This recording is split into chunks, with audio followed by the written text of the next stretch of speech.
Previously, after receiving a political marriage proposal from Canach Riadon, Eusebia without any hesitation accepted it quickly. However, later when her elder brother Dietrich came to meet her privately, he abruptly gave her a communication locket by ordering her to spy on Canach Riadon and to inform his actions right away. Besides, he shockingly informed that since she is a guardian, she is a barren lady and cannot give an heir to Canach.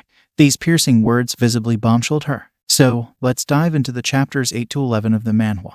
My sweet enemy, thy name is husband. As the depressed Eusebia stands outside on the terrace, her servant comes by worriedly suggesting her to come inside, as the weather is very chill. And she asks if Eusebia has trouble sleeping last night because she looks so pale on her wedding day. Noting the servant's words, she considers her last night when her elder brother Dietrich left. She spends the whole night searching through the chronicles of Archaea, where she finds that Dietrich was telling the truth about indeed there not being a single document mentioning the children of mages inheriting the ability to use magic. Besides, she confirms that Emperor Canach really wants to marry Eusebia just to produce an heir who can harness magic. However, she adds that guardians are different from natural-born mages, and their magic is a blessing given by the Arjunwood upon selection, not at birth. Therefore, she cannot have children since she is a barren lady. Eventually, Eusebia's nervous gaze abruptly falls towards the main gate, as she hears the guards announcing that Canach has come to seal the marriage alliance between two nations. Further, when her eyes directly meet with Canach, she asks herself if he is the popular callous emperor of the Riadon Empire, Canach Riadon. From here, the scene lands inside the palace, where Eusebia deeply ponders that she must think away since at this rate, the alliance between their nation will fail. Plus, she would not be able to stop his invasion. Moreover, last night Dietrich again succeeded in making her to comply with his plan like he did in a previous life, since he likely regards her as a useful pawn in his brutal game. And that is it. As long as she appears useful to Dietrich, he will think twice before getting rid of her. By clasping her hand, she determines that she must prove her worth to Canach, keeping the secret of the guardians from him. However, Canach Riadon comes to meet Eusebia without notice. Witnessing his unannounced presence, she gets visibly startled. Furthermore, she quickly states that she is deeply honored to finally meet Canach in person. In response, he extends his hands towards her cheek, which makes her flinch heavily. Moreover, at seeing her uncomfortable reaction, he asks if she is unhappy about their marriage arrangement. To this, she responds by calling him His Majesty and adds that on the contrary, she feels blessed to become his lawful wife, upon which he directly states that her lies are as sweet as the lovely lips of hers. Plus, annoyingly asks her to stop calling him that. By sighing deeply, he declares that he is not used to these highborn manners, and he would be delighted if she prefers to call him by his first name. Noting this closeness and friendly talk between them makes her visibly perplexed, and she questions herself what is going on here because these things did not happen in her previous life. However, she notes that this is not the man she remembers in her previous life, as Canach never paid her a private visit before the wedding ceremony, nor did he ever call Eusebia by her first name. Seeing her deep silence, Canach awkwardly asks if she does not know his name, at which she responds that she absolutely knows his name. Moreover, when Canach points his piercing gaze at her, Eusebia eventually utters his first name. Dear viewers, apologies for the interruption. If you're genuinely enjoying the content on this channel, please consider hitting the subscribe icon with all notifications, since this little support of yours will help this creator continue delivering high-quality work to brighten your day. And take a moment at the end of the video to leave a comment, sharing your thoughts on the content.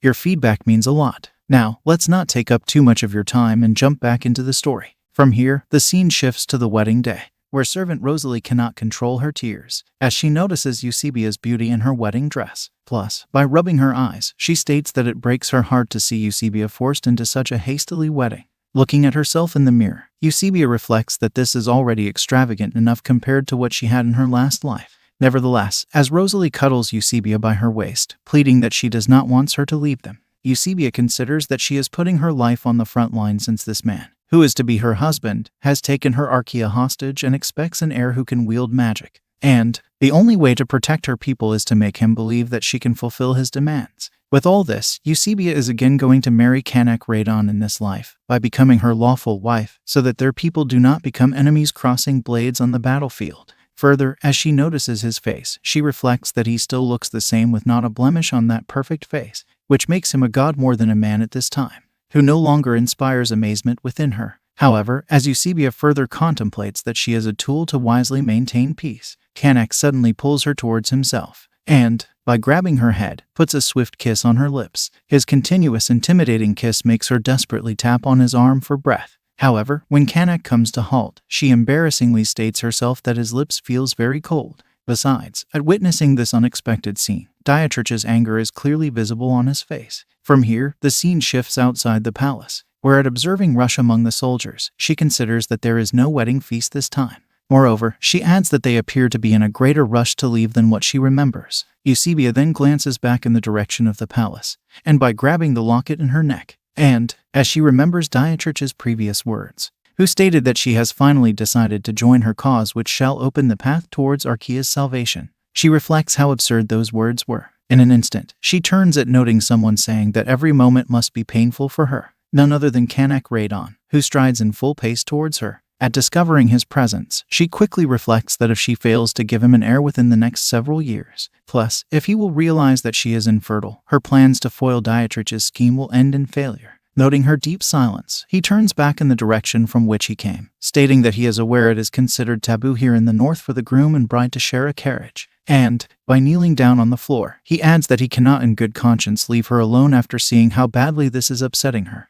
Noting his perplexed expression, Canach asks if she plans on getting in, or she would be keeping him on his knees for all to watch. At complying, she extends her hand upon his, contemplating how strangely different things are happening now that did not occur in her previous life, because he first visits her before the wedding, and now he is kneeling for her. Moreover, she should remain indifferent, but she cannot help but she feels a faint pull that was not there before. From here, the scene unfolds in the middle of the forest, where at noting Eusebia looking outside with a gloomy expression, Canach questions why she still looks upset, and he adds if she is feeling unwell, or she is planning her escape from the marriage she never wanted. Hearing the word escape, she yells that his accusations are totally ridiculous, because as his lawfully wedded wife, she is now beholden to the duties of the empress consort. By mocking at her statement, he asks if all the princesses are as devoted as her. Plus, by turning towards her, he angrily states that was she merely fulfilling another one of her duties when she kissed the man she despises before the marriage altar. Listening to his false allegations, she inquires what is the matter with him for not believing that she cannot stand the sight of him and will run away. To this, he exhales a deep breath, speaking that he has been waiting to ask her since the moment they first met, about what sort of person he is in her eyes. This sudden question prompts her to grab her dress tightly, and eventually responds that he is a well-respected hero. In addition to this, the tales of his valiant feats had reached her ears well before the marriage talks began.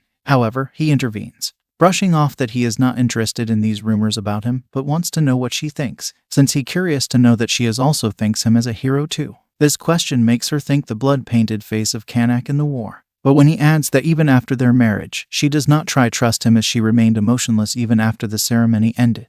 And is it because she found the whole affair repulsing?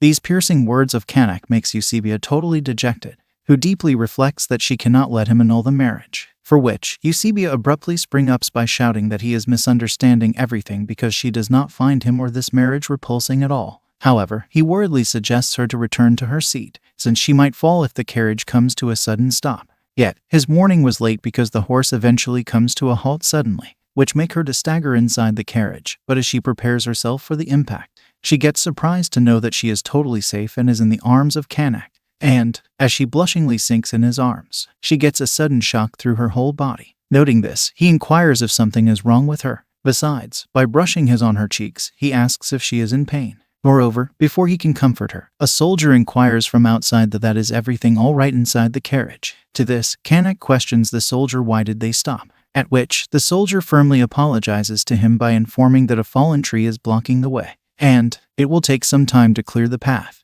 In response, he remembers that the tree was still standing when they entered Archaea. Nevertheless, before he can add anything further, Canach grabs the attention of Eusebia, who visibly looks in great pain due to which she trembles heavily. As we wrap up today's segment, thank you for being with us until the very end. I'll be sharing fresh videos of this manga and exciting new series every weekend. Your support is invaluable, so please subscribe and hit the notification bell to stay updated. Your encouragement keeps the channel thriving, and I appreciate it immensely. Until next time, take care and goodbye.